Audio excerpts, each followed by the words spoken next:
Assalamualaikum warahmatullahi wabarakatuh. Perkenalkan, kami dari kelompok 6, kami akan mempresentasikan tentang tekanan uap suatu zat cair pada bab 6. Dengan saya Dinda Puji Lestari nomor 8, dengan rekan saya Fitrio Ardi Pratama dan Ivana Margareta. Berikut penjelasannya. Pengertiannya yaitu destilasi hampa udara atau sering disebut juga destilasi vakum adalah metode pemisahan komponen dengan campuran cairan berdasarkan perbedaan titik didihnya. Namun dilakukan pada tekanan yang lebih rendah dari tekanan atmosfer di bawah 1 atm dengan menurunkan tekanan sistem menggunakan pompa vakum.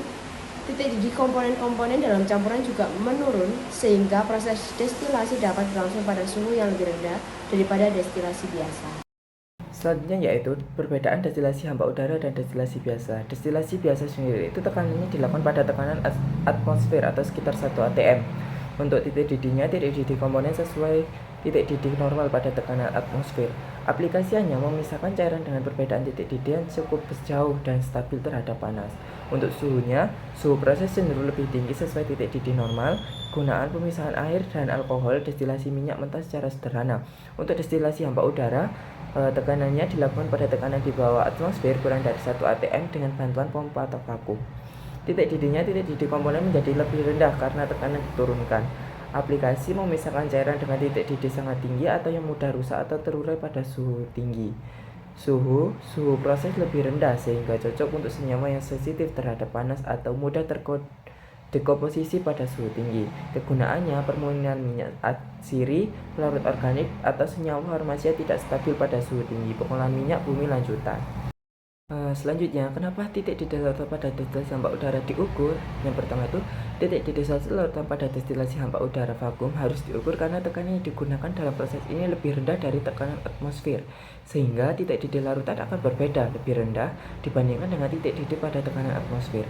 Yang kedua, adapun alasan lainnya yaitu untuk menentukan suhu operasi yang tepat, efisiensi energi, dan menjaga kestabilan senyawa.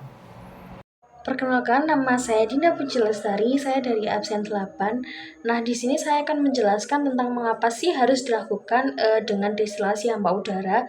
Nah, penentuan tekanan uap suatu zat cair ini dilakukan dengan metode destilasi hampa udara karena cara ini dapat menurunkan tekanan di sekitar zat cair, sehingga cairan tersebut bisa mendidih pada suhu yang lebih rendah dari biasanya. Nah, dengan suhu yang lebih rendah ini, zat itu tidak perlu dipanaskan terlalu tinggi yang biasanya bisa menyebabkan perubahan pada sifat atau komposisinya. Selain itu, kondisi hampa udara juga membantu mengurangi gangguan dari udara atau gas lain, sehingga hasil pengukuran tekanan uap menjadi lebih akurat dan mencerminkan sifat asli dari zat tersebut. Nah, sebaliknya, jika tidak dilakukan pada ruang hampa, ini tuh zat cair harus dipanaskan hingga suhu yang lebih tinggi agar dia itu tekanan uapnya bisa menyamai tekanan luar. Hal ini bisa menyebabkan zat menjadi rusak atau berubah karena panas yang berlebih tadi. Selain itu, udara di sekitar juga bisa mempengaruhi hasil pengukuran, sehingga tidak seakurat jika dilakukan dalam kondisi yang ruang hampa. Karena itulah penggunaan destilasi ruang hampa lebih sering dilakukan dalam pengukuran tekanan uap suatu zat cair, yaitu pengukuran. Nah, pada dasarnya pengukuran tekanan uap suatu zat cair ini diukur melalui beda ketinggian atau selisih dari alat manometer yang berisi air raksa.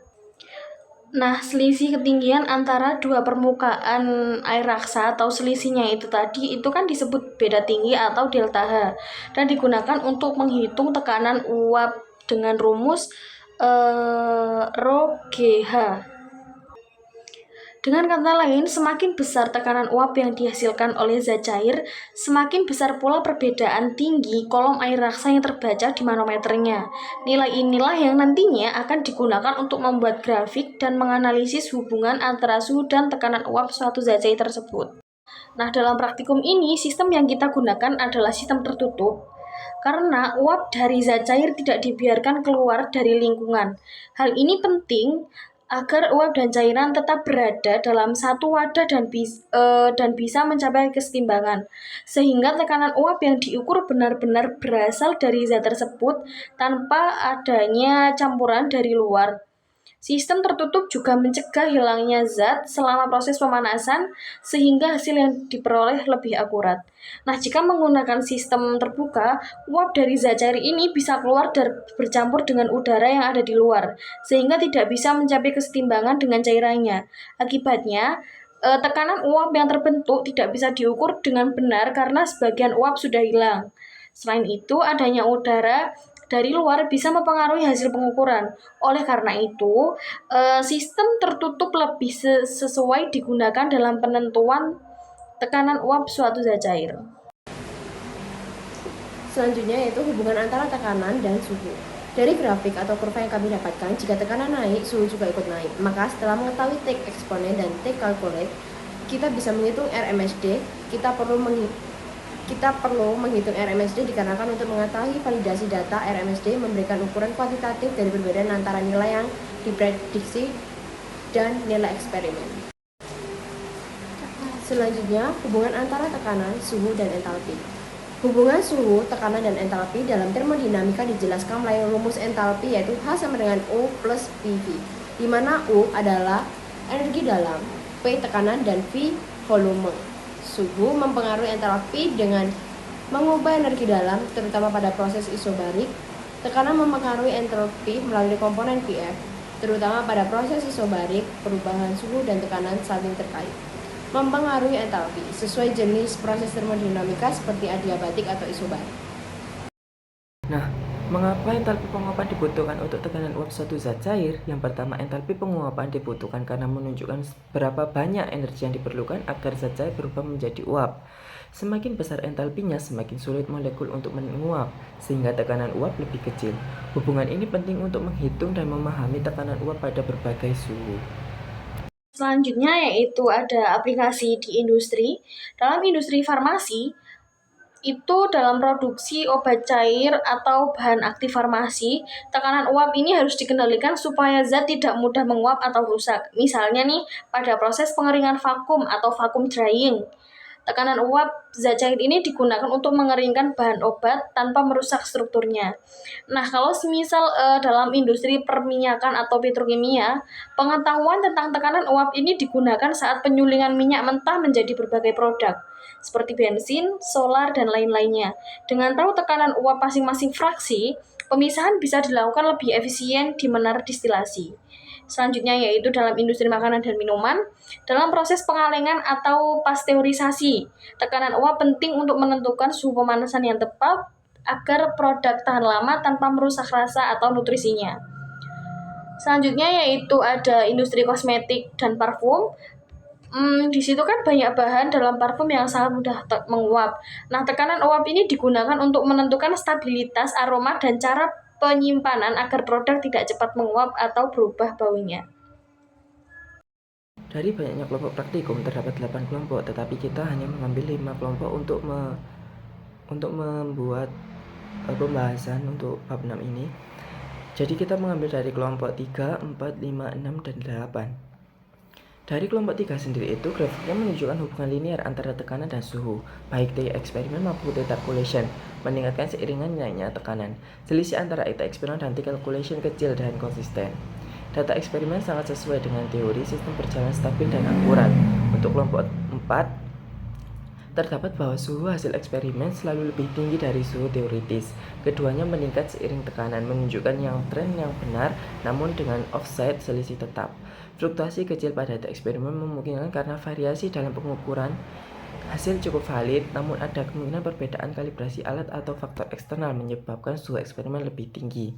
Untuk kelompok 5, grafik hampir identik dengan kelompok 3. Kenaikan suhu linear terdapat tekanan dan jarak antara eksperimen dan decalculation kecil, tidak ada penyimpangan mencolok. Data eksperimen sangat cocok dengan teori, menunjukkan prosedur eksperimen berjalan baik. Untuk kelompok 6, grafik ini paling berbeda. Eksperimen awalnya lebih rendah dan stabil, lalu meningkat tajam. Decalculation tetap menunjukkan tren kenaikan linear. Ini menunjukkan adanya lonjakan suhu eksperimen pada tekanan tersebut. Kemungkinan ada transisi fase, kesalahan alat ukur, atau fenomena tak terduga. Kesimpulan, perlu analisis lebih lanjut, bisa jadi terjadi perubahan kondisi sistem atau kesalahan eksperimen. Untuk kelompok 8, eksperimen relatif stabil, tapi sedikit fluktuatif, sempat turun lalu naik lagi. T-calculation tetap datar atau hampir konstan, tidak berubah banyak. Ini menunjukkan ketidaksesuaian antara eksperimen dan teori.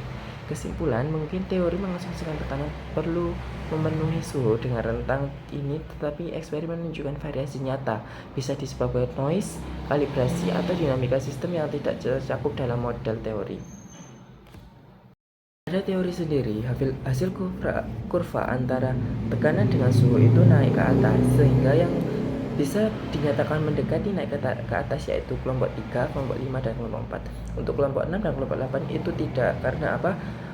Perbedaan antara grafik dari atas terus ke bawah terus ke atas lagi itu menunjukkan tidak linier gitu, sehingga bisa dinyatakan untuk kevalidan dari praktikum ini kelompok 3, 5, dan 4 dari data yang kami ambil. Nah, sekian presentasi dari kelompok kami. Semoga bermanfaat. Wassalamualaikum warahmatullahi wabarakatuh.